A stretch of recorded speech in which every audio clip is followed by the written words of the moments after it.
Abhishek Jha sir,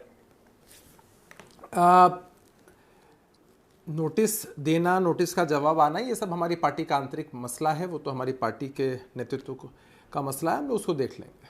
अभी एक बहुत रोचक घटना घटी तो है। पब्लिक एक सनसनी फैलाई गई और ये सनसनी का केंद्र, एपी सेंटर, ये आंतरिक मसला होता है किसी भी पार्टी का। और दूसरा ये है कि एक सनसनी फैलाने की जो बात हुई है और एपी सेंटर जो है वो बिहार रहा, और एपी सेंटर को जनरेट करने वाले नेता प्रतिपक्ष तेजस्वी यादव जी। अगर तेजस्वी यादव जी इस तरह की भ्रामक बात नहीं करते तो साहिल जी क्या हम इस मसले पर डिबेट कर रहे होते? क्या इतनी मीडिया की टीआरपी मिल रही होती? एक पॉलिटिकल नौटंकी का बेहतरीन और नायाब नमूना तेजस्वी यादव जी ने फिर से पेश किया है और बताया है कि कितने अपरिपक्व हैं, या यूं कह लीजिए कि राजनीतिक रूप से कितने अयोग्य हैं, कि इस बात की भी जानकारी नहीं मिल पाती है कि उनका नाम वोटर लिस्ट में आया है कि नहीं आया है। अब देखिए ना, अभी तो इस मसले की पूरी तफ्तीश हो रही है और जानकारी क्या सामने आ रही है कि दो दो वोटर आईडी कार्ड लेकर घूमा जा रहा है। भाई, चुनाव आयोग ने अगर एक प्रक्रिया चलाई, स्पेशल इंटेंसिव रिवीजन हुआ वोटर लिस्ट का, और उसमें जहां भी डुप्लीकेसी है वहां तो हटना जरूरी है।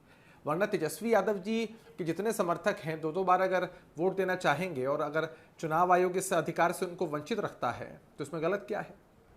हम ऐसा मानते हैं कि इतनी बेचैनी इनकी कुनबे की तरफ से इसलिए है क्योंकि इनकी परिस्थिति एक ऐसे ही विद्यार्थी की तरह है जो जानता है कि परीक्षा स्तर पर है, इसने पढ़ाई नहीं की है, ना रिवीजन किया है, तो परीक्षा में तो फेल होना है। तो परीक्षा में फेल होने से पहले कुछ बहाने बनाने हैं, एक माहौल तैयार करना है कि भाई इन कारणों से हम परीक्षा में फेल होने वाले हैं।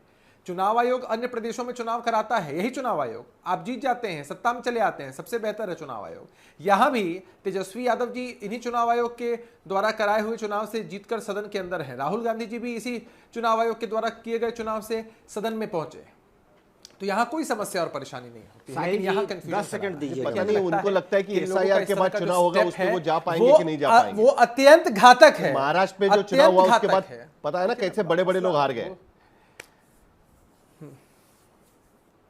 तो भाई, बड़े बड़े लोग क्या होता डर ये भी है ना। साहिल जी, आप जानते हैं कि जनता जिसको चुनती है उसी को पद पर बैठाती है। ये बड़ा और छोटा ये तेजस्वी जी सोचते होंगे, उनको अंडर कॉन्फिडेंस होगा। हो सकता है कि तेज प्रताप यादव जी बड़े भाई की तरफ से जो चैलेंज मिल रहा है, जो ललकार मिल रही है और जो चुनौती दी जा रही है, उससे वो घबरा गए होंगे, इसलिए इस तरह की पिच तैयार कर रहे हैं।